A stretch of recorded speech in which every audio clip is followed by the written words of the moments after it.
احنا حضرنا لك بعض الصور تعلقينا عليهم. بيان سور. نبداو بالصوره الاولى تعلقينا عليها، واكيد كما نقولوا اخترناهم لك عبر مواقع التواصل الاجتماعي، شفناهم في لي ريزو سوسيو ديالك وحبينا تكون يعني صور اخترناها واختارها الفريق الاعداد. ونبداو بالصوره الاولى. فوالا هذه سي ما في بيان سور رانيا. بنعيشوا هذه كيف كنا معروضين دايوغ ان ديفيلي دو مود. فوالا توحشتيها شويه؟ ben oui, c'est tout à fait normal. اول رمضان ملا فيها.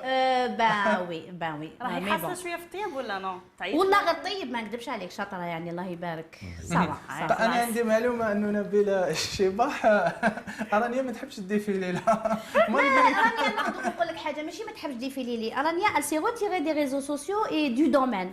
Ça fait دوكا واحد 2 ans. Donc c'est pour ça elle aime pas. Elle c'est une personne اللي ما تحبش تكوني من الضوء مسلط عليها. سي جو ريسبكت سون شوا. فوالا تو نحيوها بالمناسبه. وهي elle est en train de suivre mon chemin. Elle va faire des cours de stylisme. هي ثاني تاعي future stylist. باش هما تقعد. هذه معلومه حصريه. هذه معلومه حصريه. راهي elle est inscrite في جامعه تما في قطر تاع ستيليزم. فوالا باش كي تقول ستيليست ان شاء الله ماشي غير اسم ستيليست. ان شاء الله تكون في مستوى ان شاء الله ان شاء الله بيان سور. انا جو لو سويت كيما نقول لك. يلا هذاك كل واحد وليدو سي نورمال. من هذا المنبر رساله للابنه تاعك. نقولها صحه رمضانها بيان سور وصحه عيدها.